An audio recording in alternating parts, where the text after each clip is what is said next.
bienvenido a su programa Pensamiento Analítico, el programa en el cual analizamos los temas de la vida cotidiana con un punto de vista psicoanalítico, intentando ver un poco más allá, cuáles son las razones inconscientes y la psicodinámica de estas cosas que nos suceden a todos. Y el día de hoy vamos a continuar con este tema de los tratos especiales a las circunstancias especiales. En el video anterior, en el video de lunes, estuvimos hablando si a las personas de la tercera edad o de edades avanzadas se les tendría que dar ese trato especial o perdonarles cierto tipo de cosas que uno podría esperar normales, como le estaba hablando en ese momento, el que se desinhiban, el que se empiecen a hacer un poquito más gruñones, si este tipo de conductas se deberían de permitir o cómo lo deberíamos de abordar. Y ya estuvimos hablando de eso en ese video, si usted no lo vio, se lo recomiendo que se regrese. Y el día de hoy vamos a hablar de algo similar, pero ¿qué sucede, por ejemplo, cuando alguien tiene un diagnóstico de enfermedad mental? ¿Qué va pasando con esto? Y esto es algo sumamente interesante, le voy a decir, porque de alguna manera se vuelve como una segregación, como una razón para segregar a una parte de la población cuando hablamos de los enfermos mentales. Porque esto nosotros nos lo vamos imaginando como que están los cuerdos y los locos. Ese siempre va siendo como esa fantasía, que está así de bien dividida la población. ¿Por qué? Porque ya de repente pensamos nosotros que una persona que está fuera de sí tendría que ser como ese estereotipo de las películas en donde ya la persona no está en contacto con la realidad, o es una persona sumamente violenta, es una persona que tiene alucinaciones durante todo el tiempo. Y la realidad de las cosas es que una persona con una estructura psicótica, que eso es lo que se va viendo como exagerado en ese tipo de representaciones de la enfermedad mental, le aseguro que usted no la alcanzaría a distinguir en su día a día. Lo que alcanzamos a ver nosotros como ese flashazo de locura en esa parte de la psicosis son los quiebres de las personas. Es a esa lady fulanita que le tomamos que se le tomó video en el momento en el que perdió la paciencia y empezó a romper los vidrios y empezó a golpear a las personas del lugar. Esa persona, ahí lo que estamos viendo es un quiebre de su estructura. Pero esa estructura psicótica, no estoy, la verdad, muy seguro, pero si yo tuviera que sacar una estadística, así como de nada más, digamos, de lo que yo alcanzo a percibir, sin tener números duros realmente, yo diría que estaríamos como si solamente lo dividiéramos en esas dos poblaciones, en neuróticos y psicóticos, deberíamos de estar como en un 60-40 aproximadamente. Entonces, uno podría decir, ¿cómo? ¿El 40% de la población es capaz de tener alucinaciones? ¿Es capaz de quedar tan fuera de la realidad? Y sí, y también el otro 60%, nada más que están estructurados de una manera diferente. Y esto es lo que lo estoy intentando decir. Esa idea de que están los locos y están los cuerdos es de caricatura y de película. En la población general, la manera en la que nos estamos estructurando, aún dentro de nuestras familias, no podemos decir, ay, bueno, es que en esas familias como hay personas desquiciadas. No, aún en las familias en las que nosotros pudiéramos ver cierta estabilidad, hay este tipo de variaciones en las conductas y podemos ver personas que pueden tener ese tipo de manifestaciones, como le digo, que son las folclóricas, pero que también dentro del campamento de lo neurótico, y esto no nos estamos poniendo todavía así como hacer como un poquito más de zoom para hablar, por ejemplo, del trastorno borderline, ¿no? o de cosas predípicas todavía más graves, solamente en lo psicótico y en lo neurótico. Aún dentro del campamento de lo neurótico, vamos a tener personas que uno podría decir, esa persona debería de estar en una casa de descanso o en un hospital psiquiátrico, aunque esté en una cuestión neurótica. ¿Por qué? Porque sus síntomas son espeluznantes, porque la manera en la que está viviendo el sufrimiento de esa persona es que necesita una ayuda constante y aún así está en una cuestión neurótica que uno podría decir que tal vez está un poco más favorecida en sus capacidades de sostenerse. Entonces, esto ya de entrada tendríamos que pensarlo justamente para el tema que estamos hablando el día de hoy, que no tiene que ver con esa separación, sino ¿qué pasa si alguien tiene un diagnóstico de una enfermedad mental? ¿Realmente deberíamos de darle un trato especial? Y aquí todo va a tener que ver justamente con la gravedad de su trastorno, con qué tan posible es para esa persona sostenerse a sí misma. Fíjese muy bien. Como le estaba diciendo, no tiene que ver con que nosotros tengamos un tipo de trastorno o el otro. Como le estaba diciendo en esta parte de lo neurótico y lo psicótico. Una persona, por ejemplo, pudo haber tenido un quiebre psicótico en algún momento de su vida que tal vez hasta necesitó que se le internara. ¿Por qué? Pues porque estaba en una situación tal vez de catatonia o porque empezó a tener unos delirios de persecución que no le permitían estar si no estaba medicado. Y después de eso, regresar a su vida común y corriente y tener su práctica profesional, seguir conviviendo con el resto de su familia, seguir con sus proyectos. Y uno podría decir, bueno, pero tuvo un quiebre. Sí, tuvo un quiebre, como muchas otras personas lo pueden haber tenido. Pero ahí, aunque se esté tratando con una situación que nosotros pudiéramos tal vez como diagnosticar en una cuestión psicótica con una posibilidad de quiebre, porque luego también hay personas que dentro de lo psicótico se pueden sostener durante mucho más tiempo sin que esos quiebres sean periódicos. Entonces, fíjese qué es lo que está sucediendo. Esa persona, no tendríamos por qué hacer esa excepción de decir, no le digas nada porque en algún momento estuvo internado en un hospital psiquiátrico. Yo no podría decir, bueno, pero es que un hospital psiquiátrico es la cosa más grave que uno puede tener en la enfermedad mental. No. Lo más grave es no ir a un hospital psiquiátrico. Eso es lo más grave. Las personas que van a un hospital psiquiátrico y que se alcanzan a internar en algún momento y que se recuperan de eso, no están ni cercanamente en esa frontera de decir eso es lo más grave de lo que sucedió. Lo más grave es alguien que nunca se atiende, que se va deteriorando con el tiempo y que acaba en una situación mucho más complicada que simplemente haber tenido un quiebre. Por una situación de estrés, porque, ojo, ¿qué es lo que está pasando acá? Esa persona tal vez que pudo haber tenido ese quiebre, ¿por qué lo tuvo? Podríamos pensar porque perdió a alguien muy cercano, porque estuvo en una situación en donde su vida se resquebrajó. No, una persona no cae en una situación así porque descontinuaron su serie favorita de televisión. Es una persona que no pudo, por ejemplo, que no se pudo sostener al momento de perder a un familiar muy cercano, tal vez un hijo, tal vez una pareja, tal vez un hermano, y se le tuvo que dar soporte, se tuvo que hacer eso de internarlo, de ayudarlo con medicina y con un tratamiento intensivo en una cuestión terapéutica para poder salir adelante de eso. Pero el resto de su vida esa persona va a poder continuar sin necesidad de esto otro. Entonces, ¿eso qué tiene de grave? Es como decir, ay, no, es que yo, si en algún momento te han hospitalizado, ya no deberías de competir en ningún tipo de disciplina deportiva. Porque imagínate que te vuelva a dar otra apendicitis y uno podría decir, no, eso nada más da una vez en la vida, ¿no? Que no es exactamente lo mismo, pero se lo estoy intentando poner con que todos podemos tener la posibilidad de caer así de enfermos, aún dentro de esa cuestión en lo mental. Y esto, como le digo, es lo más florido. Pero luego vamos a tener personas que no va por ese lado, por ejemplo, de esa parte de la persecución o de las alucinaciones, sino que tiene que ver, por ejemplo, con volverse ermitaños.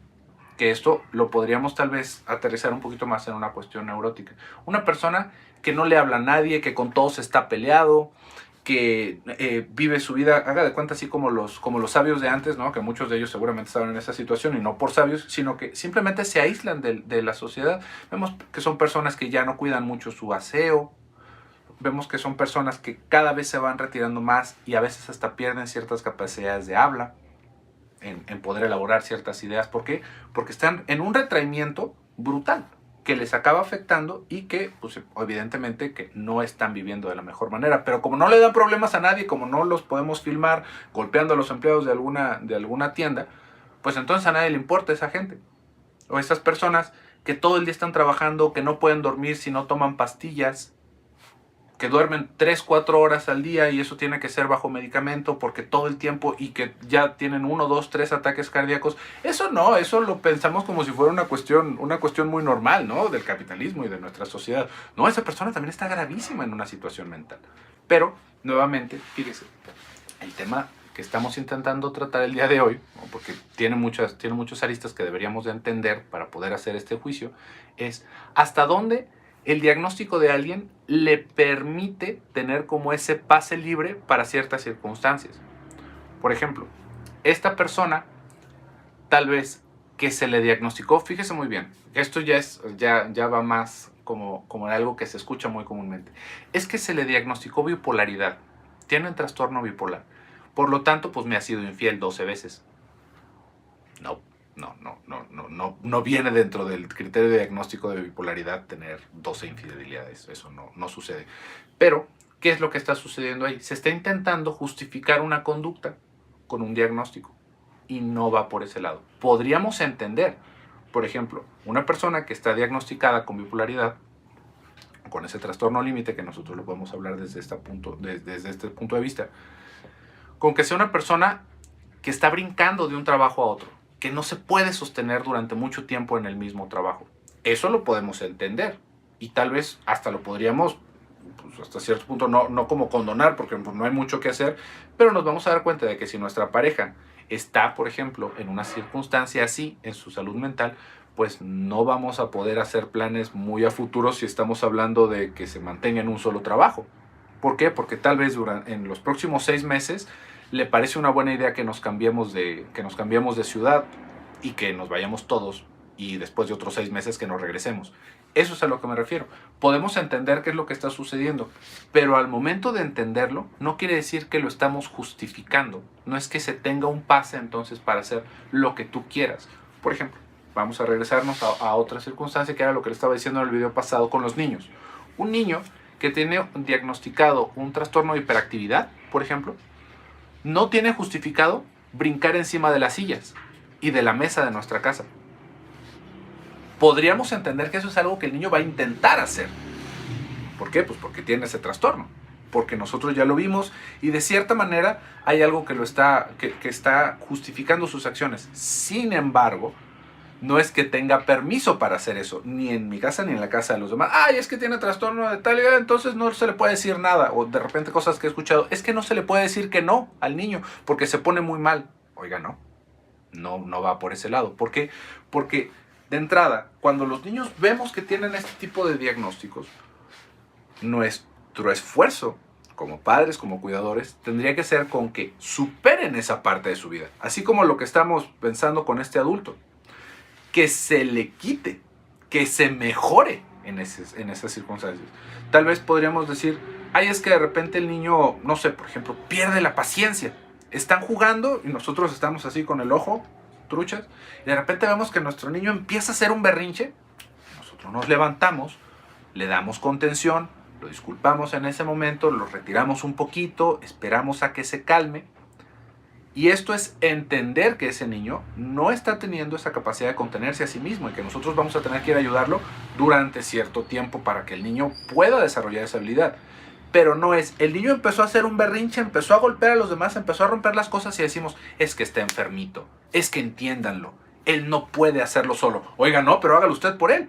Ese es el asunto. Ahí es en donde nosotros estamos intentando tener una intervención para que ese niño mejore sus circunstancias. Si se fija es exactamente lo mismo. Vemos que una persona está en una situación de duelo, que cae en una melancolía durísima, que no está comiendo, que lleva 3 días, que no sale de su cuarto. Y nosotros decimos, dale tiempo. No dale tiempo. Vamos al hospital. Vamos a que te atiendan. Vamos a que te mejores. Con la persona adulta lo estamos haciendo con tal de que esa persona se pueda recuperar y pueda restablecerse en la sociedad. Con los niños estamos intentando formarlos para que no se vuelva una situación más grave. En ningún momento de esas 2 manifestaciones decimos, déjalo, eso es lo que le pasa, así es esa persona, le da por decir lo que eras, le da por golpear a la gente. No, en ningún sentido, ni siquiera es algo positivo para la persona. Que esto es algo que muchas veces se va pensando con los niños, es que el niño pierde la paciencia, entonces todo lo que deberíamos de hacer es construir un mundo alrededor para que ese niño no pierda la paciencia. ¿Y eso qué quiere decir? Que todo lo que quiere el niño se lo vamos a dar, que no vamos a buscar ningún tipo de confrontación con ese niño, que no lo vamos a poner en circunstancias que lo reten. Por lo tanto, adivine qué hicimos, un enfermo crónico con ese niño. ¿Por qué? Porque el mundo no es así, porque nosotros, con tal de no cargar con la responsabilidad de lidiar con los corajes de ese niño, estamos haciendo una falsedad alrededor de su vida, en donde el niño ni siquiera va a saber qué es lo que está sucediendo y no va a poderse regular a sí mismo. Y esto, otra vez, lo podríamos regresar y lo podríamos llevar al ámbito que usted guste. Vamos a pensar en una persona que tal vez nosotros no podríamos, no lo vamos pensando de la misma manera, pero por ejemplo, fíjese, hay ciertas personas y niños, particularmente ahorita que estamos hablando de esto, que van viviendo con un tipo de discapacidad, por ejemplo, con una parálisis cerebral. Y uno podría decir, es que a una personita así no se le puede pedir nada y no podríamos estar más equivocados. Una persona con parálisis cerebral simplemente no tiene el mismo control de su cuerpo que tiene una persona que no tiene esa discapacidad. Pero mentalmente está en las mismas condiciones, simplemente, digamos, como por el barco en el que se va moviendo, va a tener ciertas dificultades. Pero no podríamos decir, es que esta personita, como tiene esa enfermedad, pues no la vamos a llevar a la escuela. Porque ¿para qué la llevamos a la escuela? Estamos esperando. Oiga, ¿cómo que para qué? Pues para que aprenda, para que no se quede siendo un niño. Si de por sí la tiene difícil, no le pidas nada. Pues no le vamos a pedir nada que no pueda hacer esa persona. Si de plano no tiene ningún tipo de control de su cuerpo, pues va a ser mucho más difícil. Pero muchas veces simplemente vamos a ver que hay capacidades distintas o disminuidas en ciertas circunstancias. Y por lo tanto, déjeme le digo que también hay olimpiadas para personas que viven con una discapacidad, que también hay manera de educarse si uno tiene una discapacidad. Es lo mismo que si pensamos una persona invidente, ¿no? Ay, es que es invidente, no hay que llevarlo a la escuela. ¿Por qué no llevaría a la escuela una persona invidente? No, por ahí, no, es que ya no ve. Bueno, fíjense nada más en el pensamiento medieval en el que nos metemos, porque eso aparte agrava las circunstancias de enfermedad mental de estas personas. Si una persona tiene algún tipo de discapacidad, esto es algo que no se dice muy comúnmente, pero tiene como un riesgo agregado a tener una enfermedad mental más grave. ¿Por qué?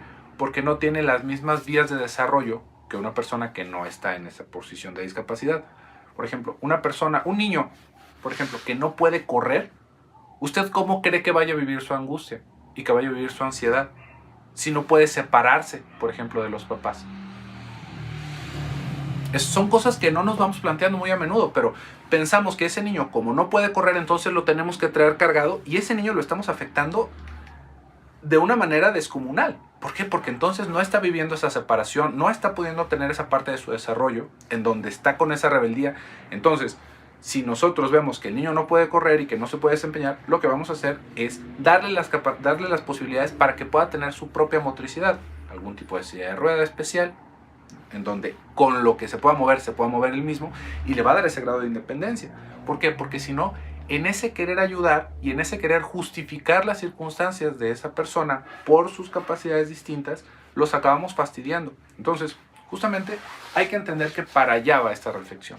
El hecho de tener una enfermedad, ya sea algún tipo de discapacidad o algún tipo de condición que se pudiera describir como una enfermedad mental, no es para que digamos, entonces ya no hay nada más que hacer, sino que es justamente, digamos, una dificultad que tendríamos que sobrepasar, que tendríamos que conllevar para poder tener una vida más agradable. Va a ser algo un poquito más difícil. Imagínese, tal vez, ¿no? Que nosotros tenemos vamos a pensarlo con una cuestión de depresión, ya para cerrar un poquito con este tema, que hay muchas personas que se viven con depresión crónica. ¿Y qué es lo que podríamos hacer? Ay, no le pidas nada, no lo mandes a trabajar, no lo mandes a estudiar, no lo presiones al hijo o a la hija que está con esa depresión. Y hasta nosotros mismos nos podemos dar cuenta de que tal vez estoy viviendo con una cuestión de depresión crónica. ¿Qué voy a hacer? ¿Me voy a tirar en mi cuarto a ver la televisión, a comer frituras? No, porque ahí me muero. Estoy muy seguro de que si le damos cuerda a ese tipo de circunstancias, a ese tipo de condiciones, se agravan. Entonces, ¿qué es lo que tenemos que hacer? Empujar a los demás, entender, claro, que puede haber una cuestión de enfermedad, que no nada más es la hueva, que no nada más es la flojera, sino que sí hay una cuestión de enfermedad mental, pero aún así entendiendo eso, hay que empujar. ¿Por qué? Porque si no se va a agravar. Si no empujamos, si no hacemos porque la persona se mejore, se va a empeorar, indistintamente. Todas las cosas que dejamos a la mano del destino se van a poner peor. Nadie se mejora de una enfermedad mental sin atención. Así que pongo mucha atención en eso. Pero bueno, por el día de hoy, hasta acá vamos a dejar este video. Espero que haya sido de su agrado estas reflexiones que vamos haciendo de repente, que no son temas tan estructurados, que tal vez si lo que estaba usted buscando era una clase de una u otra cosa, pues no es exactamente el contenido que tenemos aquí en el canal, sino que más bien son reflexiones justamente del material y de las preguntas que nos va haciendo usted, porque este material, principalmente, como le digo, es para usted. Yo me despido por el día de hoy. Soy José Luis Amarripa. Hasta pronto.